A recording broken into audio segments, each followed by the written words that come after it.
Real Rock Radio, 106.3 The Buzz, the afternoon buzz with Johnny Thrash. I have the pleasure of talking to Jonathan Davis of KoRn today on the show, man. How are you? I'm good, brother. How are you? I am outstanding, my friend.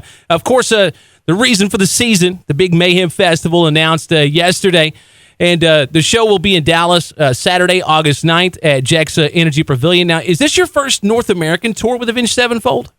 We played shows with them before, but I think whole tour, yeah. Yeah, they like to blow stuff up from what I understand. It can get pretty exciting out there. Yeah, it's going to be good. I'm excited. Well, you look at the lineup, and y'all, Cannibal Corpse and Body Count are the veterans on the tour. And are there any of the newer bands that you're really into and excited to see? Trying to think. I've seen them all. Yeah, of course, right? Yeah, so I'm just excited to be out there and have a good time, be able to hang out with the guys. All the bands. Mayhem's always been fun because we're in big sheds and everybody hangs out, barbecues and parties and does whatever they do, and it's just a good time. Well, how about Body Count, man? I mean, that, to me, them going out. Oh, that's awesome. I could totally see the members of KoRn being into Body Count back in the early 90s. Oh, hell yeah. I'm a huge Ice-T fan. I love Body Count, love his solo records, and I'm stoked to be able to see it. Yeah, man. I was looking at the charts earlier today, and as many songs as we play here in radio from KoRn, it's hard. It was hard for me to believe that Never Never was actually your first #1 single, and now Spike in My Veins hit the top 5. It's amazing how heavier bands like yourselves and Avenged Sevenfold are well represented today in mainstream radio. Did you ever think that KoRn would be anything other than an underground band, thinking back to the early 90s? No, man, we just... this is all just a crazy-ass dream to me. I mean, yeah, we never knew that it was going to blow up this big, and I'd be doing this 20 years later. I had no clue. Yeah, and you look back at the genre that I feel like you started, nu metal. I know that term's thrown out there a lot, and there aren't a lot of nu metal bands left, and how... No. How does KoRn remain relevant? What is it about you? I think that it's because we're constantly evolving and changing our music. So each record gives our fans something new. A lot of them like it, some of them don't like it, but it's cool because our fans are so passionate, and they love the band. So I think we're really lucky that we've been able to do that for so long.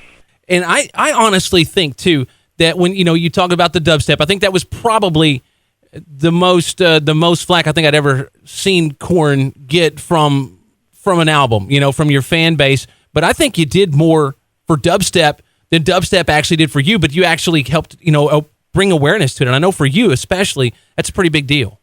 Yeah, it was a big deal. I remember hearing this style music for the first time, and there was a guy in Canada named Excision. He started really the North American dubstep movement, and his style was really, really heavy. And when I first heard it, I was like, man, this would be cool if we mixed what we do with what he does. And that's when we just started. Our first person we worked with was Skrillex, and Sonny was an old friend of ours too. He was in a band from First to Last, and so we did that first song with him, and it came out so good that we just ended up doing a whole record. So we were really happy with it. Yeah, and you brought the heavy to the dubstep, and I think it really fit. I was one of the ones that I've listened to you since your self-titled debut, and I heard it, and I thought it was interesting, man. So I was not offended by experimentation. I think it's good for bands to take a step outside of the box like that. I mean, hell. Yeah, you got to. Yeah, man. Now, here recently, you've drawn a lot of flack for the comments when you were on the Alex Jones show, but you don't really strike me as someone who's too terribly concerned about what people think. You just speak your mind. I just speak my mind. I don't care. Whenever you do anything, you speak out about anything, and as crazy as our government is right now, people are going to call you crazy. So I pretty much did what I was supposed to do. I just wanted to bring awareness of what's going on in our country with our government. Then after that, everybody just started calling me crazy. Well, awesome. Cool. Yeah, well, so that seems like that's the attitude to have about it. Hey, if you're going to call me crazy or whatever, look, I just spoke my mind, and and while I don't necessarily agree with everything that you'd said in that interview, one of the things I absolutely agree with you though is that the NSA is going to use any excuse they can to spy on you. I think if someone has a webcam in their home, especially, when I hear about a kid who has like 30 slaved computers because of webcams, the government could do that, man. I mean, you can't tell me they couldn't. Yeah. You know. No, the new Big Brother now is, our smartphones. They all have cameras. Mm-hmm. It's really easy for them to set up a back door and they can watch anytime. So, yeah. It is what it is.